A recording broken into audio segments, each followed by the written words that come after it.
amount has been reduced from 1.3 million. The evidence, because I looked through the appendix, I didn't see anywhere where it showed confirmation of 500,000.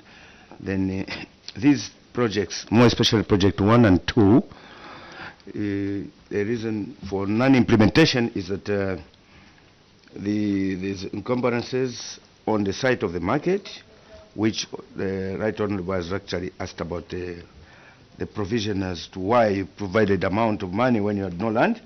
But I'm interested on this other excuse of insufficient funds to support the project. The engineers must have done some cost estimate to come up with a cost estimate for implementation of these projects. And based on the amount of monies that were received from the equalization fund, if the amounts were not sufficient, we should have seen the actual amount allocated to the project to say, for example, this was going to cost 1 million or something like this, other than putting up a budget item and you have insufficient funds. My question is, why was the project, what was the original cost estimate from the engineers to do a complete work? Or was it justified as at that time as to the project that was the amount of money that was allocated? Thank you for now. Honorable Commander. Thank you, Honorable Chairperson. I have 2 points of clarifications on the same issue. The 20% of the equalization fund, which has been stated here, was 3 million and 3.3. Now, I wanted to know if these projects were budgeted under this amount. Do you have evidence to show which other projects which were implemented, the other maybe out of 11 minus 3, which is about 8, so that the members are able to appreciate how much money could have gone for the other projects and leaving actually these projects unattended to. Secondly, on the action taken, you are saying management has since leveraged on the CDF and has constructed these other projects. Now, we are still remaining with this Nambuluma market. Which funds are you going to use? Because I'm very sure that now you no longer use the 20% equalization funds on these capital projects. And which one now? For which year? Is it 2024 or 2023? Thank you. Thank you very much, Town Clerk.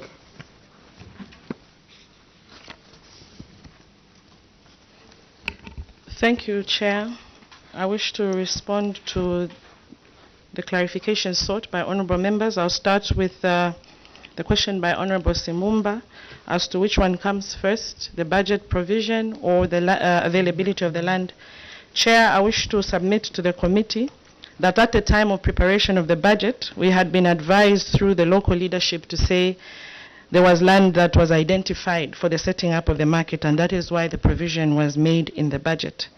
However, it was later discovered that the land, or the owner of the land, who had initially said they would surrender the same for us to construct Nambuluma market, later changed his or her mind by indicating that they sought compensation to be paid to them before the council could proceed to construct the market shelter. Chair, as you may note, this amount set aside for the construction of the market did not envisage the payment of compensation, and as such, that is why we are still in this impasse with the local community leaders to ensure that we find land that is suitable for the construction of the market at Nambuluma.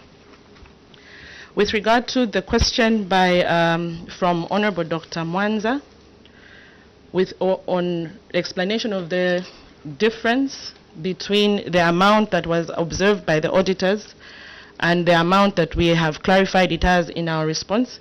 With your indulgence, Chair, I will seek that Director of Finance can cast more light on that. And I wish to proceed to the question by Honourable Kamondo on the 20% of the equalization fund. The evidence of the other projects having been constructed, Chair, regrettably, it is not before the committee this morning. However, same is available for audit verification. Should the committee allow that is done, I can cast a bit of light as to what other projects have been done. We have undertaken the construction of an ablution block at the Old Market Shelter. We have undertaken the refurbishment of Nkakula Guest House, as well as the construction of the wharf at Nkakula. We have also undertaken the construction of a refuse bay at Green Farm Market, and the painting of the Old Market at painting at Old Market, Chair. With your indulgence, I can ask that Director of Finance can respond to the clarification sought by Honorable Dr. Mwanza. Director of Finance. Thank you, Chair. On the same page, Chair, page 4 of 13, B, where the query is coming from the auditor, I will refer you to the last paragraph, which is just on top of the table, where it is clearly stated that, however, as at 31st July 2023, 3 projects in amounts totaling to 1,300,000 had not been implemented by the Council. See table 2 below. So from there, Chair, you would see that the 1,300,000 was ably picked by the auditors, but when the computation was done down there in the table, the valuation law came out as 1.3 million. So if you add it through plus 800, it gives 2.1. But when we did the subtraction, the figure was falling at 500. Chair, I submit. Thank you, Honorable Simumba. That one is correct. I think there is also another question that we said, where did you base your cost estimates when you informed this committee that the reason you didn't implement these projects is due to insufficient funds, and yet there were some other projects that were done using this equalization fund, and it was budgeted for? So where did you base, who gave you those cost estimates that today you have realized that the funds were not enough? Chair, I submit. Thank you very much. Town Clerk. Thank you, Chair. I will try to respond, and where I leave anything out, I'll request your indulgence to allow my colleagues to chip in. Chair, I wish to indicate from the outset that the insufficiency of funds arises out of a complex situation that Chinsali Municipal Council is embattled with. At the beginning of our interaction, Chair, you advise us to be as candid as possible, and mine is to set the record straight as regards the matters that are pertaining to Chinsali Municipal Council. Chair, the grant as received by Chinsali Municipal Council is inadequate to meet the wage bill as it stands. So it has been an undertaking or a practice by the management, as and when the grant is received, to borrow from the capital component of the equalization fund and top up on salaries. The practice, Chair, has further been that once we have a project that is ripe to be attended to, in that month the borrowing will not be undertaken. What that means, Chair, further is that at the time when the year closes and the project is not undertaken, we have to leverage on local resources. However, Chair, as DF may touch on with your indulgence, the local resources are insufficient to meet some of these projects, Chair. I wish to submit, and with your indulgence, I can ask DF to just touch on more with regard to the current situation at Chinsali. DF, you may come in. Yeah, I think, Chair, I wish to just amplify on what the town clerk has said as regards to the local government equalization fund and versus the salaries and the wage bill. I'll give the latest scenario, Chair, for the 2 months, January and February 2024, where we are standing. So we are at gross. Chinsali Municipal Council is supposed to pay a wage bill of 1,504,403 kwacha 62 ngwe. That is gross. And you may also wish to get the net, which is in January it stood at 1,354,715 kwacha 53 ngwe.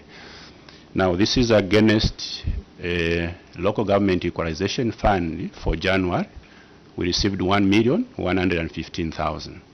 It means then, Chair, that if we are to pay every officer, then we needed to top up on net 239,039 kwacha 90 ngwe.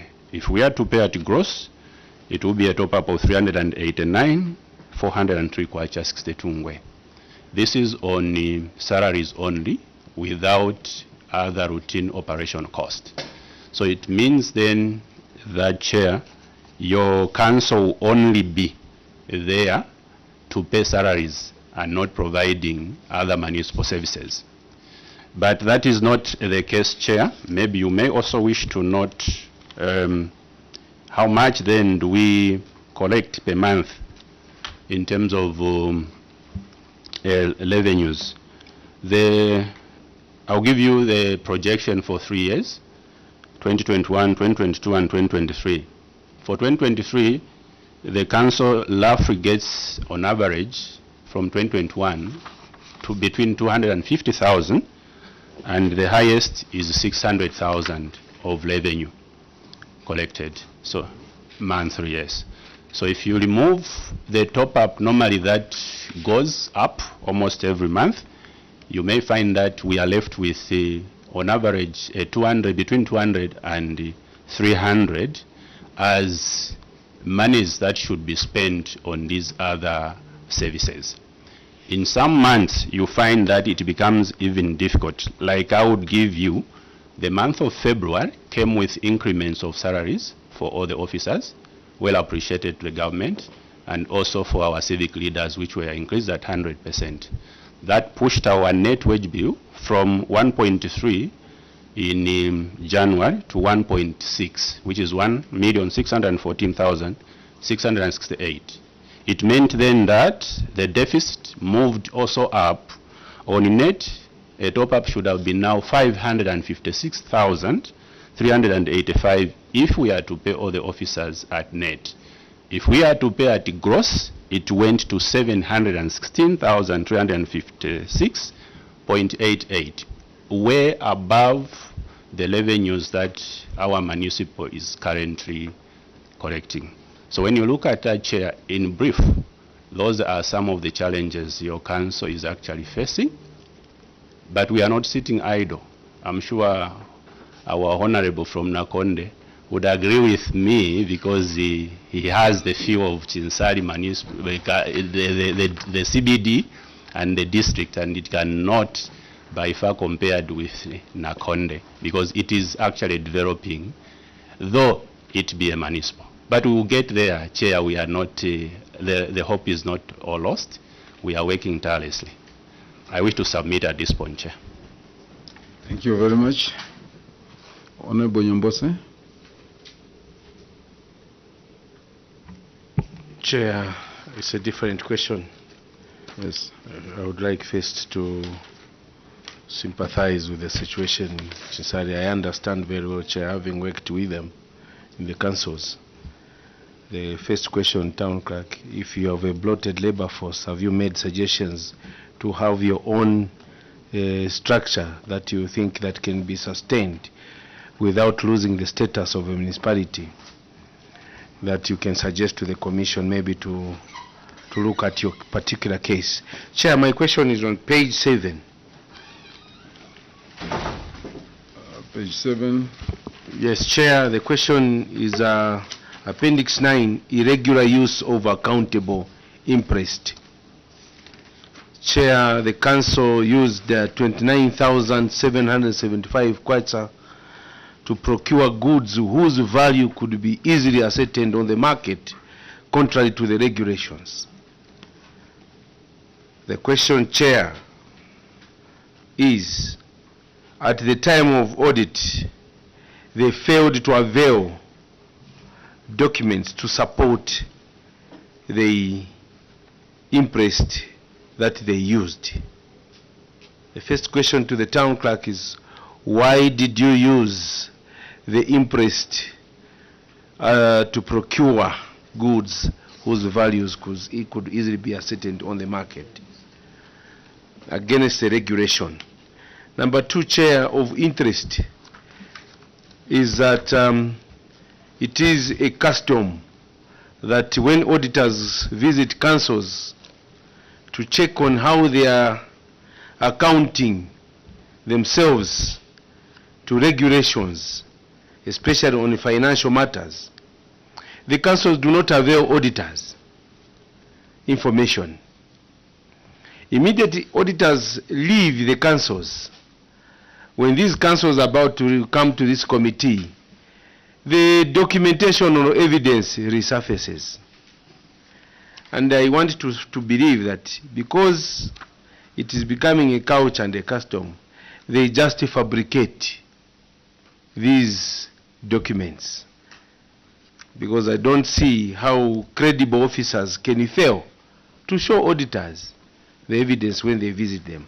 Now I've perused through the evidence that they have adduced. I've seen some few anomalies which speak to my justification to say some of them maybe they could be manufactured. I will just pick one of them. Chair, it is the vouchers that were prepared, and one of them on Appendix C. I just took interest on one of them,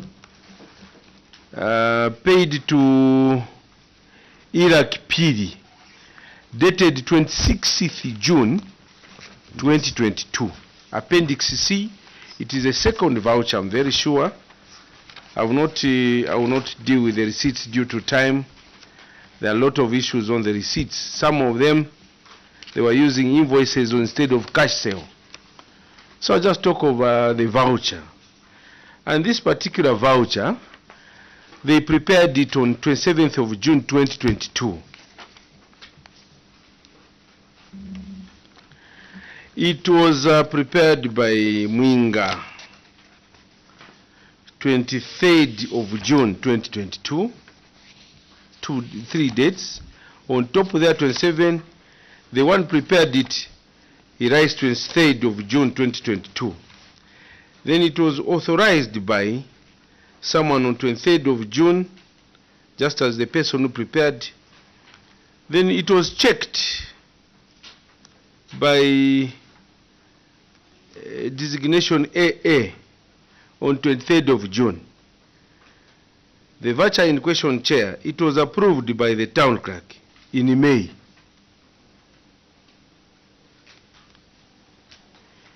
The town clerk approved on 27th May 2022. Now, when I looked at these dates, what came to me is, what comes first? How does the town clerk approve a voucher before it is prepared?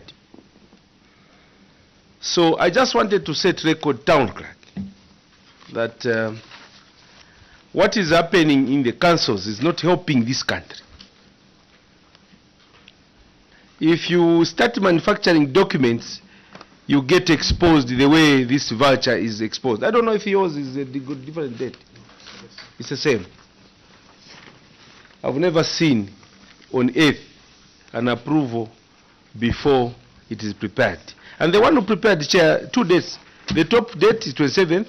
The same person comes there, writes 23rd of June. Town clerk, what happened on this particular one? Are you helping this council?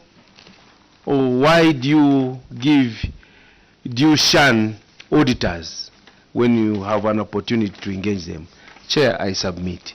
There are so many, the same vouchers. If you scrutinize them, you see the weaknesses of how, if you start manufacturing documents in a quick manner. Thank you. Thank you, town clerk. Thank you, Chair. I will try to respond to the clarifications or observations by Honorable Nyambose, and I'll ask through your indulgence if my colleagues can add on where I leave off, Chair. I wish to start with the last comment by Honorable Nyambose, where he is of the observation that councils are fabricating evidence.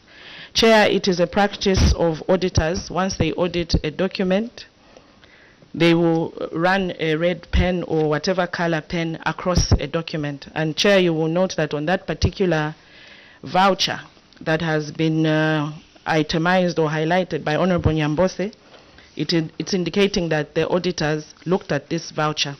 With the date, Chair, I wish to apologize. I believe this was just maybe human error or misstatement.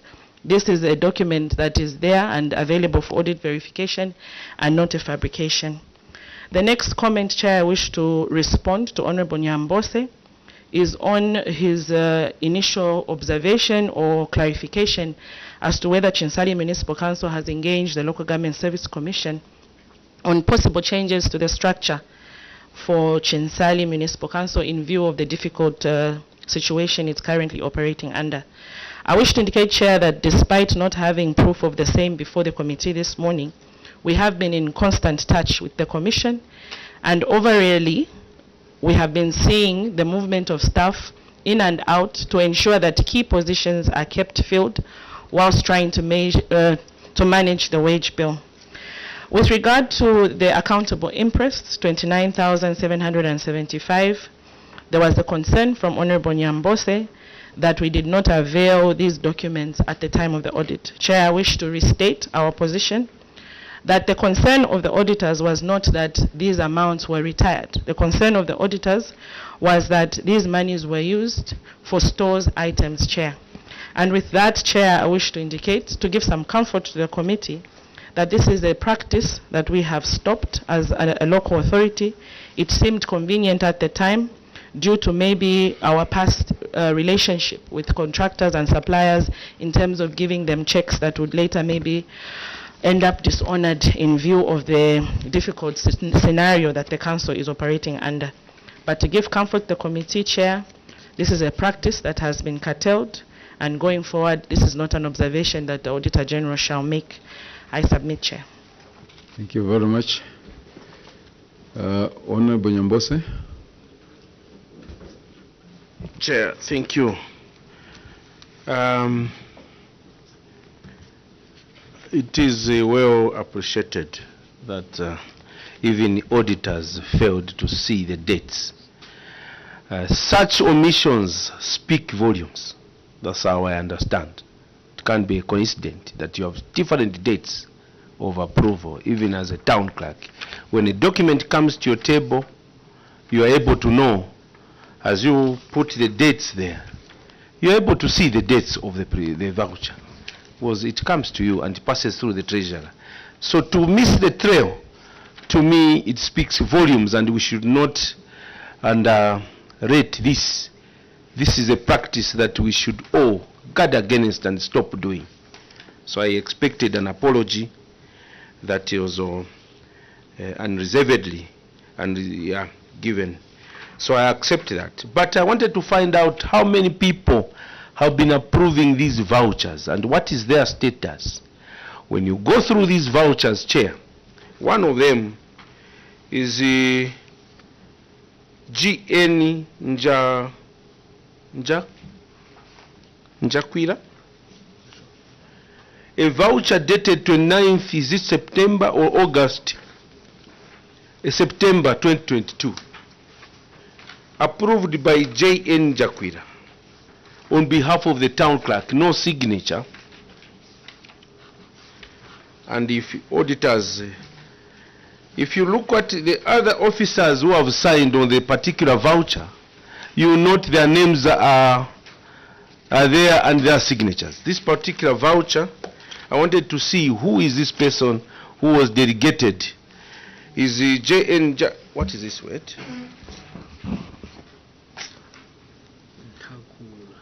Ntakula. Do you have Ntakula? Who is Ntakula, and what was the position of this Ntakula?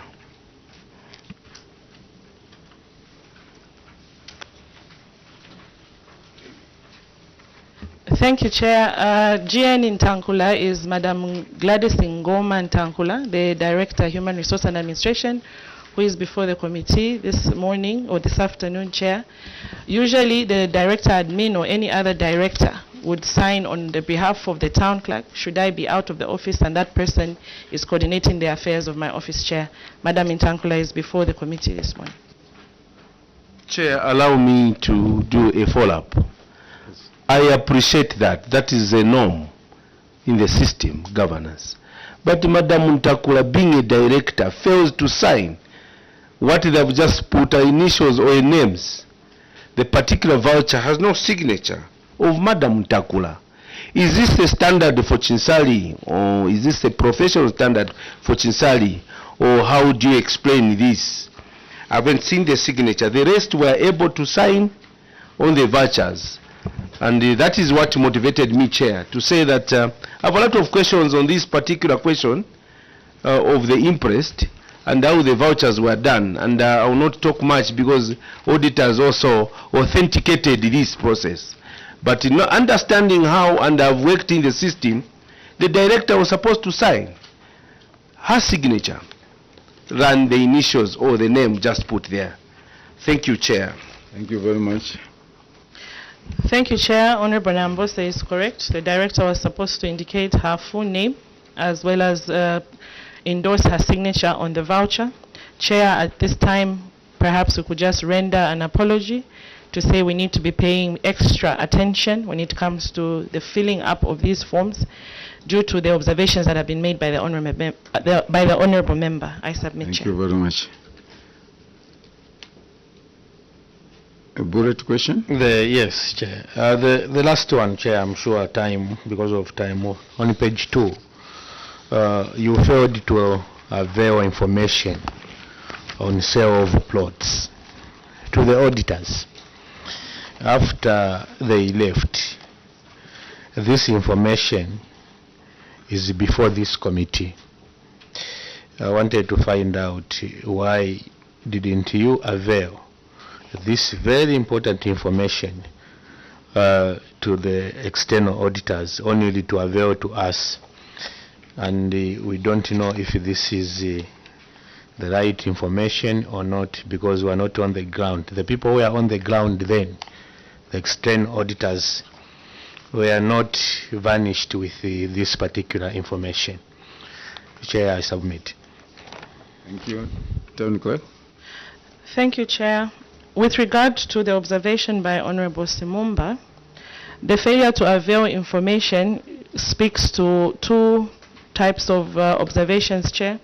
The first observation is that the information that was submitted during the audit process was insufficient for the auditors to form a conclusive observation on the activity of sale of plots.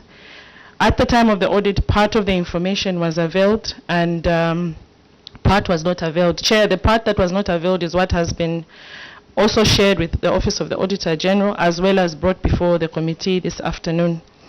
With regard to further concern of our failure by management not to avail this information, Chair, I think the matters that have to do with engagement of the Auditor General during the audit process are matters that are a culture of improvement along the way. Chair, I wish to indicate the committee that this was a failure of ourselves coordinating better in terms of who is responsible for availing information to the auditors. I wish to confirm, Chair, that as we held subsequent entry and exit meetings with the Office of the Auditor General, these are matters that we have streamlined as well as agreed with the auditors on how best to manage the exchange of information to avoid the reoccurrence of such queries, Chair. I submit. The last one, Chair. The auditors wanted to know the figure, how much revenue collected from the offered plots.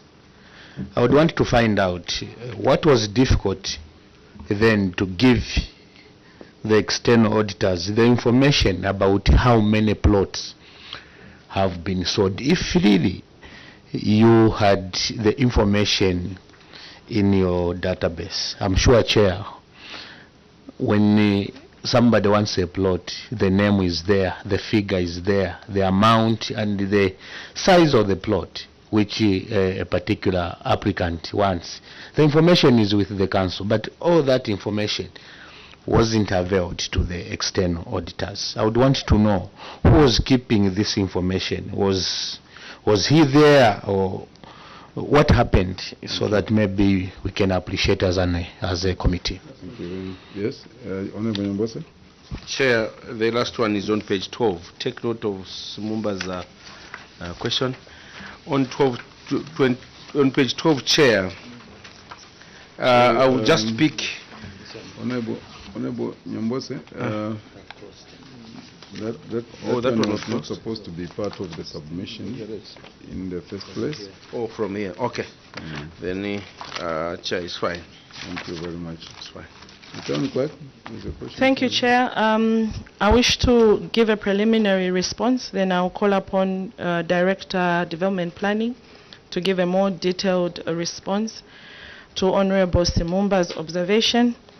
Chair, I just wish to reiterate that regrettably, we did not coordinate ourselves very well as a management during the audit of the 2022 operations, Chair. At the time of the audit, or during the course of the audit, some information was shared with the auditors. Director Planning will highlight on which particular pieces of information were shared. But however, at the close of the audit, the opinion of the auditors was that what we availed was insufficient for them to conduct an inquiry into the sale of plots. As to who keeps that information, it depends on at what stage the processes are.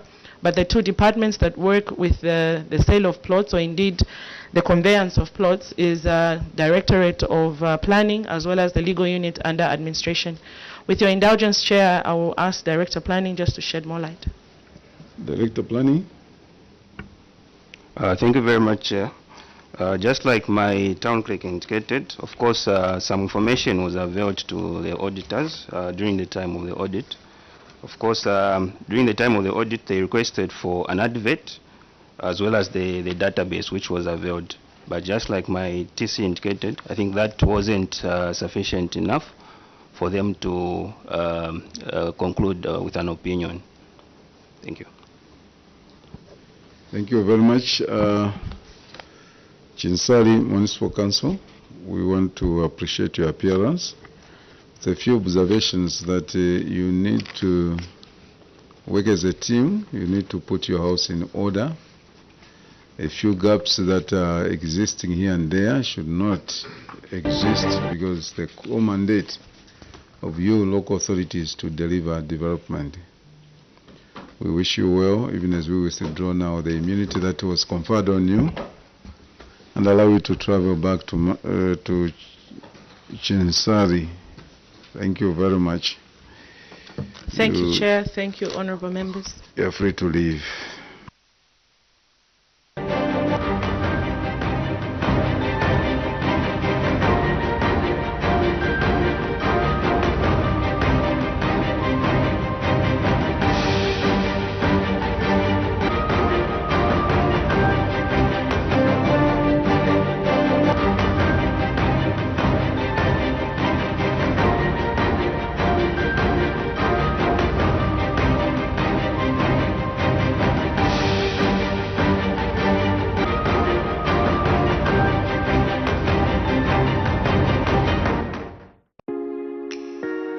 President Hakainde Hichilema will on Friday, 15th March 2024, address the nation on Parliament radio and television on the progress made in the application of national values and principles. Make a date on Friday, 15th March at 10 hours.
Okay, I'm Hudson Mabeta, born on 29th October 1983 in Mufrira. My father was a policeman in Kankoyo, and my mother was a marketeer at Butondo Market.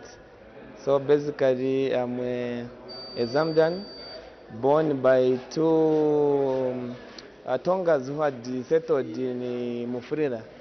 So I'm a family man, married to Shavala, and we have 3 children, 3 boys, as parents who have been guiding.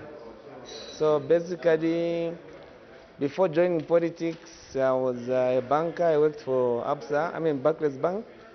The ABSA, which was Barclays Bank by then, from 2008 to 2012, and in 2012 I decided to pursue my own career of being a businessman. So before becoming active in politics, I set up my own business. I'm a transporter. I